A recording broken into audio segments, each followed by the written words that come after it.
Dear student, welcome to you in my YouTube channel KV physics 12th।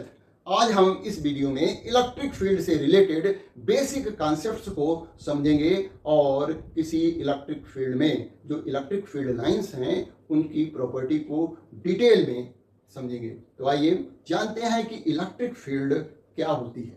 तो जैसा कि class 11th में हम लोगों ने ग्रेविटेशनल फील्ड के बारे में समझा था कि जो हमारी अर्थ है उसके चारों तरफ जो है कुछ हाइट तक, कुछ डिस्टेंस तक एक फील्ड होती है जिसमें कि दूसरा ऑब्जेक्ट यदि रख दिया जाता है तो वो अर्थ की तरफ अट्रैक्ट होता है, मतलब उस ऑब्जेक्ट और अर्थ में फोर्स ऑफ अट्रैक्शन लगता है। यदि मान लिया किसी हाइट पर रखे हुए ऑब्जेक्ट को यदि हम फ्रीली छोड़ दें तो वो अर्थ के सरफेस पर आ जाता है due to the attraction of अर्थ।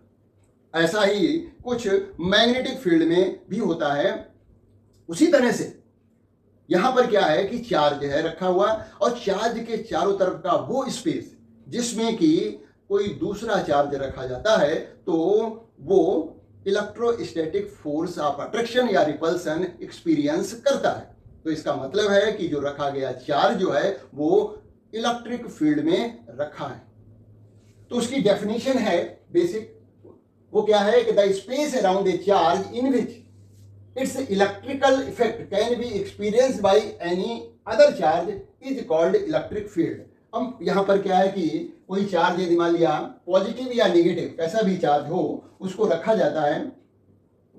ये पॉजिटिव चार्ज रखा है तो इसके चारों तरफ जो स्पेस होगा उसमें जब हम कोई दूसरा चार्ज पॉजिटिव या नेगेटिव रखेंगे तो इस रखे गए चार्ज और ये जो ओरिजिनल चार्ज था पहले यानी सोर्स चार्ज था उसके बीच फोर्स ऑफ अट्रैक्शन लगेगा या रिपल्सन लगेगा।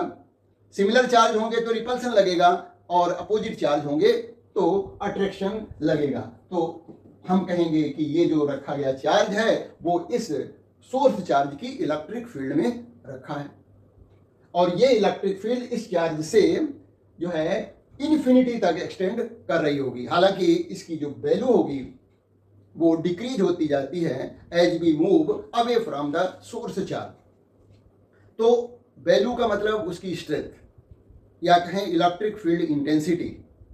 तो इलेक्ट्रिक फील्ड इंटेंसिटी को कैसे पता करते हैं, इसके लिए हम किसी यूनिट चार्ज की हेल्प लेते हैं और डेफिनेशन वाइज क्या कहते हैं कि इलेक्ट्रिक फील्ड इंटेंसिटी या कहें electric field strength, the electric field intensity at a point in the electric field is defined as electrostatic force experienced by unit positive test charge placed at that point। तो यहां पर मान लिया ये हमारा कोई सोर्स चार्ज है और इससे कुछ डिस्टेंस पे हमने एक टेस्ट चार्ज रख दिया है Q0 या कहें Q0 टेस्ट चार्ज रखा है। तो इन दो चार्जेस के बीच में जो फोर्स लग रहा है वो मान लिया F लग रहा है। एज पर द डेफिनेशन इस पॉइंट P पर जो हमने टेस्ट चार्ज रखा है electric field due to source charge Q पता करना है, इलेक्ट्रिक फील्ड की स्ट्रेंथ पता करनी है। तो हम क्या निकालेंगे कि यहां पर यूनिट पॉजिटिव चार्ज यदि रखा जाए तो उस पर जितना फोर्स लगेगा वही फोर्स की वैल्यू जो होगी इस पॉइंट पर P पर इलेक्ट्रिक फील्ड स्ट्रेंथ क्या या कहें इलेक्ट्रिक फील्ड इंटेंसिटी होगी। तो कूलम्स लॉ से हम जानते हैं कि इन दोनों के बीच, इन चार्जेस के बीच फोर्स जो लगता है वो Q0 अपॉन ये डिस्टेंस मान लिया R है तो R स्क्वायर इतना फोर्स लगता है। डेफिनेशन कहती है कि यूनिट चार्ज पर जो फोर्स लगेगा वो उस पर्टिकुलर पॉइंट पर इलेक्ट्रिक फील्ड इंटेंसिटी होगी। तो Q0 चार्ज पे इतना फोर्स लगता है तो यूनिट चार्ज पे फोर्स पता करने के लिए यानी Q0 चार्ज पर जो फोर्स लगा वो F लगा तो यूनिट चार्ज पर लगने वाला फोर्स जो होगा F अपॉन Q0 होगा। तो ये electric field intensity at point P हो जाएगी E equal to F upon Q0। इसको थोड़ा हम टेक्निकली जो लिखते हैं वो इस तरह से लिखते हैं E is equal to limit Q0 tends to 0 F upon Q0, यानी जो टेस्ट चार्ज रखा है that should be taken as small as possible.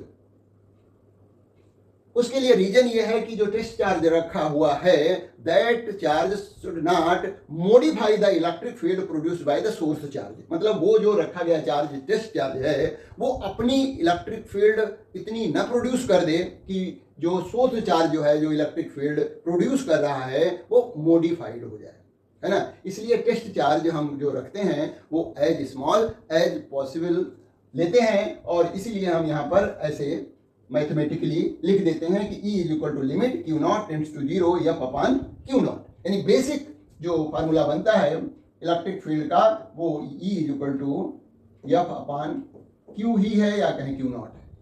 तो इस तरह से क्रॉस मल्टीप्लाई करें तो F इज इक्वल टू हो जाता है Q इंटू E।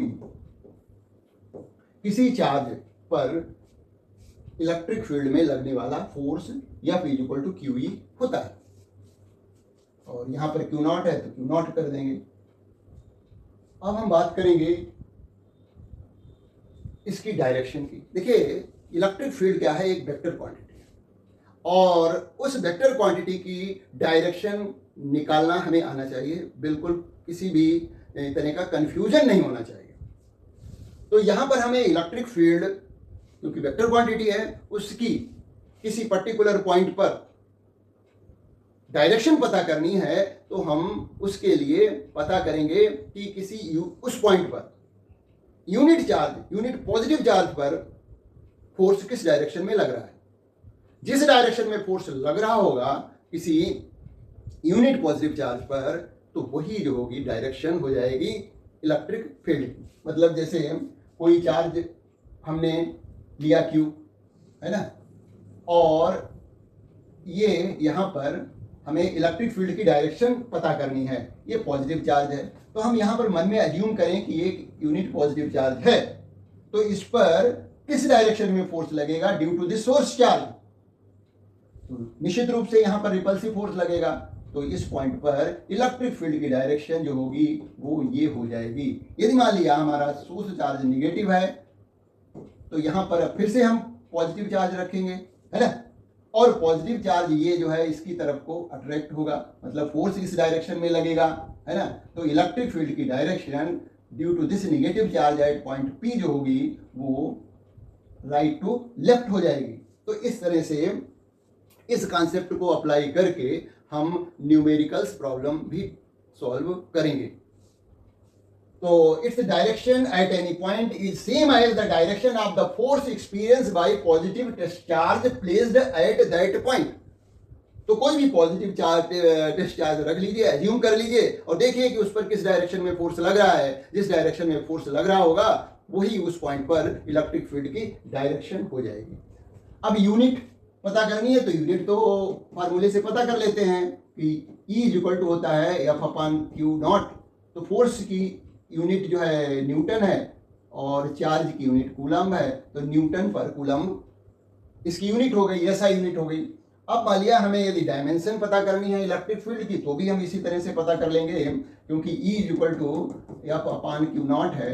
तो फोर्स के डायमेंशंस लिखें और चार्ज को हम फंडामेंटल क्वांटिटी से रिलेट कर दें। चार्ज जो कि I इज इक्वल टू होता है electric current is equal to होता है rate of flow of charge, तो Q इज इक्वल टू हो जाता है IT। तो इस तरह से Q नॉट की जगह पर हम IT लिख देंगे। I इलेक्ट्रिक करंट है जो कि एक फंडामेंटल क्वांटिटी है और टाइम तो है ही फंडामेंटल क्वांटिटी। तो फोर्स का dimensional formula mLT-2 upon ampere और ये T टाइम के लिए। तो फाइनली सॉल्व करने पर mLT की पावर -3 हो जाएगी, एम्पियर को ऊपर ले जाएंगे तो वो भी निगेटिव पावर हो जाएगी। इस तरह से डायमेंशनल फार्मूला कॉम्पिटिटिव एग्जाम में लिखने को आता है। आगे बढ़ते हैं और बात करते हैं electric field due to a point charge. तो electric field at a point P due to point charge Q can be obtain by placing a small test charge Q naught at point P। यानी ये हमारा source charge है और P point पर हमें electric field intensity पता करनी है। तो यहां पर हम P पॉइंट पर Q नॉट यानी टेस्ट चार्ज रखेंगे और सोर्स चार्ज और Q नॉट जो चार्ज रखा है टेस्ट चार्ज उसके बीच में जो फोर्स लग रहा होगा वो पता करेंगे। तो force between acting between the Q and Q naught F E is equal to 1/4πε0, क्योंकि ये एयर में रखे हैं तो हमने एप्सिलॉन नॉट परमिटिविटी या फ्री स्पेस का यूज किया है, Q into Q naught upon are square, इतना तो फोर्स लग रहा है। और इलेक्ट्रिक फील्ड इंटेंसिटी जो है निकालने के लिए हमें क्या निकालना पड़ता है कि यूनिट चार्ज पर कितना फोर्स लग रहा है। तो क्यू नॉट चार्ज पर ये फोर्स लग रहा है, तो यूनिट चार्ज पर लगने वाला फोर्स ही पॉइंट पी पर इलेक्ट्रिक फील्ड की इंटेंसिटी को डिसाइड करेगा। तो हमने जो फोर्स लग रहा है उसको क्यू नॉट से डिवाइड कर दिया, तो ई की वैल्यू पता लग गई। Electric field at this point E is equal to हो जाएगा F E upon Q nought, और ये हमारा फार्मूला आ गया, electric field intensity at point P due to point charge Q. अब वेक्टर इसको बनाना है तो हम बना सकते हैं कि E इज इक्वल टू हो जाएगा 1/4πε0 Q अपॉन आर स्क्वायर, और यहाँ पर इस डायरेक्शन में, जिस डायरेक्शन में इलेक्ट्रिक फील्ड है उस डायरेक्शन से रिलेटेड एक यूनिट वेक्टर ले आए यहाँ पर। लिया आर जो है आर कैप, इस पॉइंट पर पी पर इलेक्ट्रिक फील्ड की डायरेक्शन को रिप्रेजेंट कर रहा है। तो आर कैप की वैल्यू जो कि यूनिट वेक्टर है, इसको कैसे निकालते हैं 11th में सीखा था कि r cap is equal to vector r divided by magnitude of vector r. तो इसको हम ऐसे भी लिख सकते हैं, क्योंकि यहाँ पर वेक्टर आर का मैग्नीट्यूड आर के इक्वल है, मतलब इन दोनों चार्जेस के बीच जो डिस्टेंस है। तो r cap is equal to हो गया वेक्टर आर अपॉन आर। तो यदि ये वैल्यू रख देते हैं यहाँ पर, तो E इज इक्वल टू हो जाता है 1/4πε0 Q upon are square into vector r upon r. तो ये डिनोमिनेटर में क्या हो जाएगा, आर क्यूब हो जाएगा। देखिएगा इसके बाद E इज इक्वल टू हो जाएगा 1/4πε0 Q अपॉन आर क्यूब और आर वेक्टर। तो देखिए, पता जो है इलेक्ट्रिक फील्ड की डायरेक्शन हमें करनी है, तो उसका तो तरीका वही है कि यहाँ पर हम कोई पॉजिटिव चार्ज एज्यूम करें पॉइंट पी पर, और किसी डायरेक्शन में फोर्स लगा रहा है ये सोर्स चार्ज, उसको देखें, और जिस डायरेक्शन में फोर्स लग रहा होगा वही पॉइंट पी पर इलेक्ट्रिक फील्ड की डायरेक्शन हो जाएगी। मैथमेटिकली हमको जो है ये एक्सप्रेशन मिल रहा है जो जब हम इलेक्ट्रिक फील्ड को वेक्टर फॉर्म में लिखते हैं। आगे बढ़ते हैं। यहां पर क्या है कि electric field due to system of charges, if there are so many charges, और किसी पर्टिकुलर पॉइंट पर हमें नेट इलेक्ट्रिक फील्ड पता करनी है due to system of charges, तो हम क्या करेंगे कि उस पॉइंट पर, उस पर्टिकुलर पॉइंट पर जहां पर हमें नेट इलेक्ट्रिक फील्ड पता करनी है, तो उस पॉइंट पर इंडिविजुअल चार्ज की इलेक्ट्रिक फील्ड निकालेंगे और फिर उसका वेक्टर सम कर देंगे। तो the resultant electric field at a point due to number of charges present is equal to vector sum of electric field produced by the individual charges. यहाँ पर पी पॉइंट पर यदि हमें इलेक्ट्रिक फील्ड निकालनी होगी, देखिए डायरेक्शन वाइज हम देखेंगे कि जो डिफरेंट चार्जेज हैं वो किस डायरेक्शन में इलेक्ट्रिक फील्ड प्रोड्यूस कर रहे हैं, उसके लिए हम यहाँ पर पॉजिटिव चार्ज एज्यूम कर लेंगे, चाहे यूनिट पॉजिटिव चार्ज एज्यूम कर लेंगे।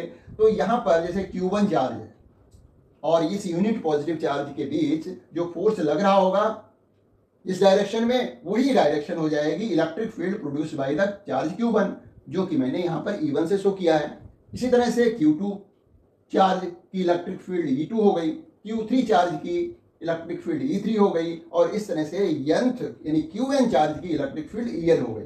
तो इन सभी का वेक्टर सम निकालेंगे तो हमें net electric field point P पर पता लग जाएगी। इससे रिलेटेड जब हम न्यूमेरिकल करेंगे, जो कि नेक्स्ट वीडियो में करेंगे, तो और क्लियर हो जाएगा किस तरह से हम रिजल्टेंट या कहें नेट इलेक्ट्रिक फील्ड किसी गिवन पॉइंट पर निकालेंगे। आगे बढ़िए, अब बात करते हैं ग्राफिकल रिप्रेजेंटेशन की। देखिए ये हमें आना चाहिए, क्योंकि कॉम्पिटिटिव एग्जाम में और CBSE एग्जाम में भी ग्राफ से रिलेटेड क्वेश्चन पूछे ही जाते हैं। तो यहाँ पर हमें फार्मूला मालूम है कि E इज इक्वल टू होता है 1/4πε0 Q अपॉन आर स्क्वायर है, यानी E जो है वो प्रोपोर्शनल टू है 1/r स्क्वायर। तो इसका यदि नॉर्मल वे में ग्राफ ड्रॉ करें तो ई हमारा हमने ले लिया इस वाई एक्सिस पे और ये डिस्टेंस ले ली, तो इस रिलेशन के अकॉर्डिंग ग्राफ जो है ऐसा आएगा। इतना तो दिमाग में रखिए ही रखिए। अब यदि हम पूरा डिटेल में इसको स्टडी करें तो हमें इन ग्राफ्स को देखना पड़ेगा कि किस तरह से हम किसी पॉजिटिव या निगेटिव चार्ज की वजह से इलेक्ट्रिक फील्ड का वेरिएशन शो करेंगे। तो सबसे पहले तो हमें देखना पड़ेगा कि जो इलेक्ट्रिक फील्ड की पॉजिटिव डायरेक्शन कौन सी होगी और निगेटिव डायरेक्शन कौन सी होगी। तो देखिए पॉजिटिव डायरेक्शन जो होगी वो लेफ्ट से राइट की तरफ होगी और निगेटिव डायरेक्शन जो होगी इलेक्ट्रिक फील्ड की वो राइट से लेफ्ट की तरफ होगी। सीधी सी बात है, जैसे ये पॉजिटिव चार्ज है, इसके राइट हैंड साइड में देखें इलेक्ट्रिक फील्ड, मान लिया हमने यहाँ पर पॉजिटिव चार्ज अज्यूम किया तो देखा कि ये जो चार्ज है उसकी वजह से इस पर यहाँ पर जो फोर्स लगेगा वो इस डायरेक्शन में लगेगा। इसका मतलब इस चार्ज के राइट साइड में जो इलेक्ट्रिक फील्ड होगी वो पॉजिटिव ई होगी, ठीक है। अच्छा, लेफ्ट में देखिए यहाँ पर हमने यूनिट पॉजिटिव चार्ज अज्यूम किया तो ये यूनिट पॉजिटिव चार्ज इसकी वजह से रिपेल होगा, लेकिन अब की बात रिपल्सन इधर की तरफ होगा। रिपेल तो यहाँ भी हो रहा है, तो ये जो रिपल्सन है यहाँ पर वो लेफ्ट से राइट की तरफ है। लेफ्ट से राइट वाला एरो जो है डायरेक्शन हमने पॉजिटिव ली है, तो यहाँ पर राइट से लेफ्ट की तरफ रिपेल हो रहा है, तो यहाँ पर ई जो होगी वो निगेटिव आएगी। अब हम वेरिएशन शो करें तो इस चार्ज के राइट साइड में, क्योंकि ई हमें पॉजिटिव लेनी है, शो करनी है, तो वो फर्स्ट क्वाड्रेंट में आएगा। और इस चार्ज के लेफ्ट में यदि हमें निगेटिव ई शो करनी है तो यहाँ तो शो कर नहीं सकते, क्योंकि यहाँ पर ई पॉजिटिव होगी। भाई वाई एक्सिस पे इस तरफ पॉजिटिव होता है और वाई एक्सिस पे इस तरफ निगेटिव होता है, और हमें वेरिएशन इस चार्ज के लेफ्ट में शो करना है तो हमें थर्ड क्वाड्रेंट लेना पड़ेगा निगेटिव इलेक्ट्रिक फील्ड को शो करने के लिए। अच्छा, यदि मान लिया हमारा चार्ज निगेटिव होता तो उसको समझ लीजिए। तो यहाँ पर हमने अब की बार इसके निगेटिव चार्ज के राइट साइड में एक यूनिट पॉजिटिव चार्ज लिया, ये मान लिया गया, तो ये क्या होगा, अट्रैक्शन शो करेगा, ये अट्रैक्ट होगा। तो ये वाली डायरेक्शन जो होगी वो निगेटिव हो जाएगी। और यहाँ पर रखिए जरा, इस चार्ज के लेफ्ट में हमने पॉजिटिव चार्ज रखा तो देखा कि ये तो अट्रैक्ट हो रहा है, तो यहाँ पर इसकी डायरेक्शन जो पता लग रही है वो इसके अकॉर्डिंग है ना, यानी यहाँ पर पॉजिटिव ई है। तो लेफ्ट में, इस चार्ज के लेफ्ट में ई पॉजिटिव है और राइट में निगेटिव है as per the sign convention direction wise. तो ई को निगेटिव रिप्रेजेंट करना है कहाँ, इस चार्ज के राइट साइड में, तो हमें इसको फोर्थ क्वाड्रेंट में शो करना पड़ेगा। और इस चार्ज के निगेटिव चार्ज के लेफ्ट में ई को पॉजिटिव शो करना है तो हमें सेकंड क्वाड्रेंट लेना पड़ेगा। तो ये इसको ध्यान से समझ लीजिए, क्योंकि अब हम इन चार्जेस को आपस में कंबाइंड करने जा रहे हैं। देखिएगा, यदि हम ट्रू पॉजिटिव चार्ज ले लेते हैं साथ साथ, है ना, तो देखिए जो ग्राफिकल वेरिएशन है वो वैसे ही है जैसा कि अभी समझाया कि ड्यू टू पॉजिटिव चार्ज जो ग्राफ आते हैं वो फर्स्ट और थर्ड क्वाड्रेंट में आते हैं। और टू पॉजिटिव चार्ज हमने ले लिए तो फर्स्ट चार्ज का फर्स्ट और थर्ड क्वाड्रेंट लिया और सेकंड चार्ज का भी फर्स्ट और थर्ड क्वाड्रेंट लिया। तो इस तरह से ये ग्राफ आपस में ये ज्वाइन हो जाएंगे और हमें कुछ इस तरह का वेरिएशन दिखाई देगा। और ये लिखा एनपी, एनपी का मतलब है यहाँ पर न्यूट्रल पॉइंट होगा, यानी नेट इलेक्ट्रिक फील्ड जो होगी मिडिल, इसके मिड पॉइंट पर, यहाँ से यहाँ तक का जो मिड पॉइंट होगा वहाँ पर न्यूट्रल पॉइंट हमें मिलेगा, यानी नेट इलेक्ट्रिक फील्ड यहाँ पर जीरो हो जाएगी, E net due to these two charges. इसी तरह से यदि हम दो निगेटिव चार्ज ले लेते हैं तो निगेटिव चार्ज का फील्ड वेरिएशन वो सेकंड और फोर्थ क्वाड्रेंट में आता है। एक का आया सेकंड और फोर्थ में, दूसरे निगेटिव का सेकंड और फोर्थ में क्वाड्रेंट में वेरिएशन आया, तो यहाँ भी हमें एक न्यूट्रल पॉइंट मिलेगा, मतलब नेट इलेक्ट्रिक फील्ड जो है बीच में ठीक मिड पॉइंट पर, यहाँ से यहाँ तक जो डिस्टेंस है उसका जो मिड पॉइंट है वो न्यूट्रल पॉइंट मिलेगा हमें। हाँ, चार्ज का मैग्नीट्यूड डिफरेंट होगा तो फिर ये मिड पॉइंट शिफ्ट हो जाएगा, इधर उधर को, है ना। लेकिन यदि क्वांटिटी जितना चार्ज ये है उतना ही चार्ज दूसरा भी है, तो ठीक बीचों बीच में न्यूट्रल पॉइंट मिलेगा, मतलब यहाँ पर भी ई नेट की वैल्यू जो होगी वो 0 होगी। अब बात करते हैं कि एक पॉजिटिव चार्ज हो दूसरा नेगेटिव चार्ज हो, तो कैसा ग्राफ मिलेगा, देखिएगा। देखिए, पॉजिटिव चार्ज की वजह से जो वेरिएशन होता है इलेक्ट्रिक फील्ड का वो फर्स्ट और थर्ड क्वाड्रेंट में आता है, और नेगेटिव चार्ज का इलेक्ट्रिक फील्ड का वेरिएशन डिस्टेंस के साथ वो आता है सेकंड और फोर्थ में। तो दोनों को अब साथ साथ ले आए हैं, तो ये हमें ग्राफ ऐसा मिला, ऐसा यू टाइप का बन रहा है यहाँ पर। और ये तो ये अक्सर कॉम्पिटिटिव एग्जाम में क्वेश्चन पूछे जा सकते हैं इस तरह के, या सीबीएसई एग्जाम में भी ग्राफ से रिलेटेड क्वेश्चन हो सकते हैं। अब बात करते हैं हम इलेक्ट्रिक फील्ड लाइंस की। तो एज पर द डेफिनेशन, तो इलेक्ट्रिक फील्ड लाइंस हैं क्या, या इलेक्ट्रिक फील्ड जो कर्व्स बनते हैं वो क्या हैं? They are imaginary lines or curve drawn in the electric field and tangent drawn at any point on it give the direction of electric field at that point. तो जैसे मान लिया ये कोई इलेक्ट्रिक फील्ड लाइन है curve के रूप में, अब यहां पर हमें एक टेंजेंट ड्रॉ कर दें, तो ये हो गई टेंजेंट। तो यही इस पॉइंट P पर इलेक्ट्रिक फील्ड की डायरेक्शन हो जाएगी।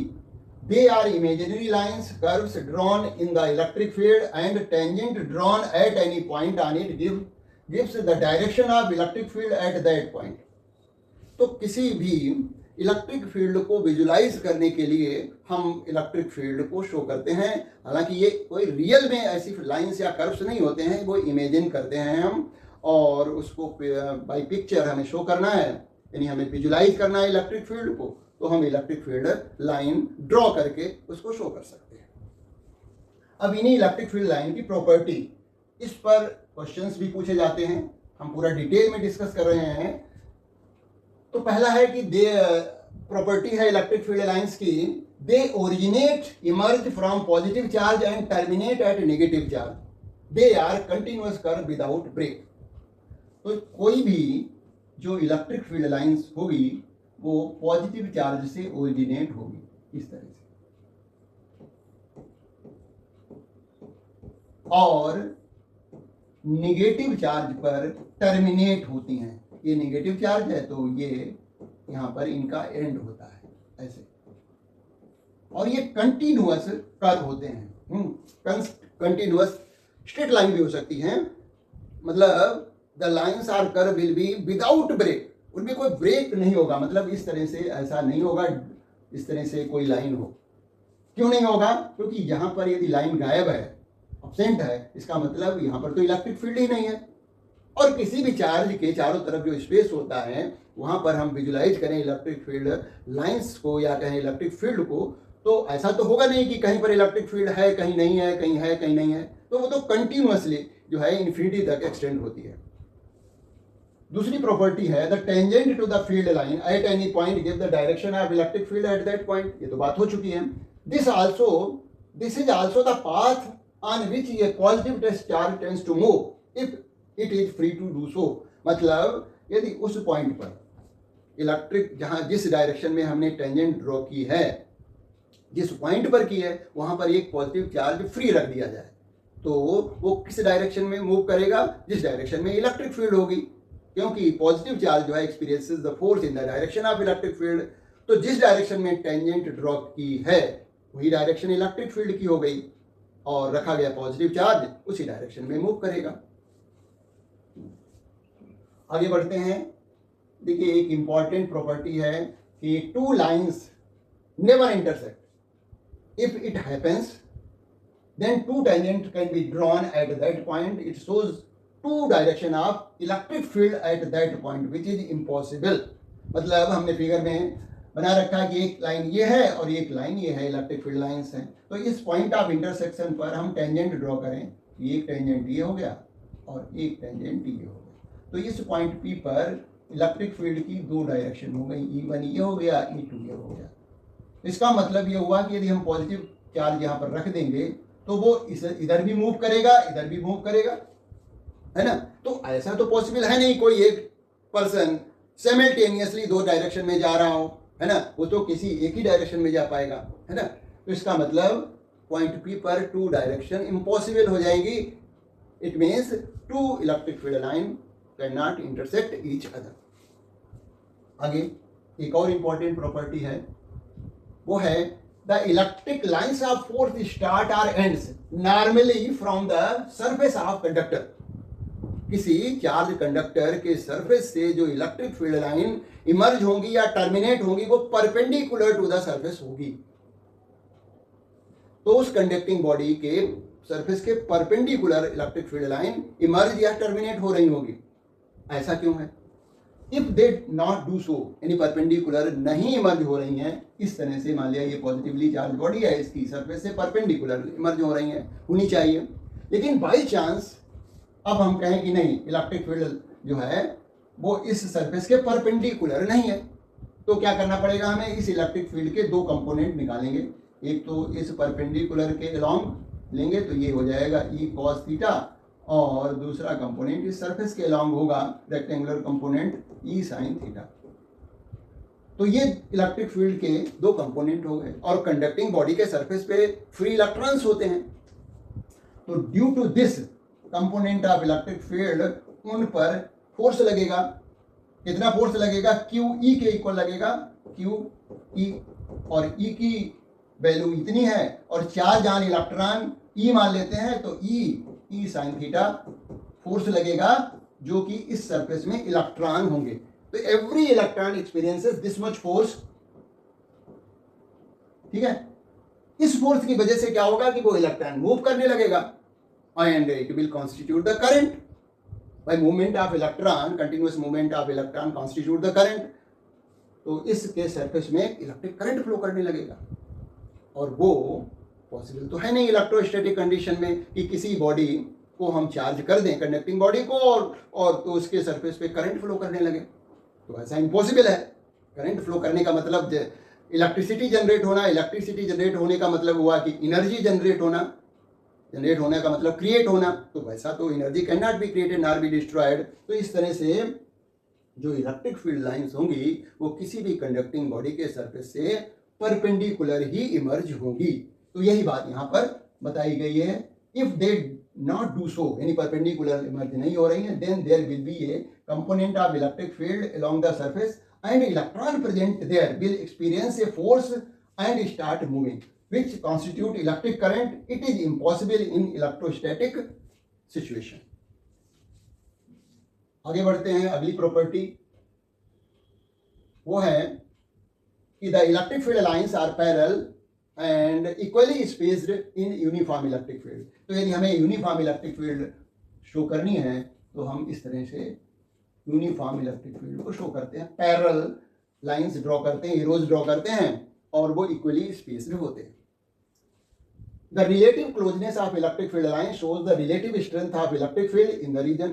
यहाँ पर देखिए लाइंस जो ड्रॉ की हैं, एरोज जो ड्रॉ की हैं, वो पैरेलल नहीं है। यहाँ पर मोर कंसंट्रेटेड है, लाइंस जो है वो क्लोजर टू ईच अदर है, यहाँ पर फार अवे। तो हम दो पॉइंट लें, यहाँ पर एक ए पॉइंट ले रहे हैं, यहाँ पर बी पॉइंट ले रहे हैं। तो यहाँ पर ए पॉइंट पर इलेक्ट्रिक फील्ड मान लिया E1 है, और बी पॉइंट पर इलेक्ट्रिक फील्ड मान लिया E2 है। तो यहाँ पर जो ए पॉइंट पर है, since lines are closer to each other, तो इलेक्ट्रिक फील्ड स्ट्रेंथ जो होगी E1 will be greater than electric field strength E2। तो यही बात यहाँ पर कही गई है कि the relative closeness of electric field lines shows the relative strength of electric field in the region. तो E1 is greater than E2। तो इस तरह से हमने कुछ बेसिक कॉन्सेप्ट इलेक्ट्रिक फील्ड से रिलेटेड डिस्कस किए हैं। अब हम नेक्स्ट वीडियो में इससे रिलेटेड जो है सिंपल से न्यूमेरिकल की बात करेंगे, जिससे कि आपका कॉन्सेप्ट इलेक्ट्रिक फील्ड से रिलेटेड और भी स्ट्रॉन्ग हो जाएगा। तो मिलते हैं एक नए वीडियो में। Dear student, welcome to you in my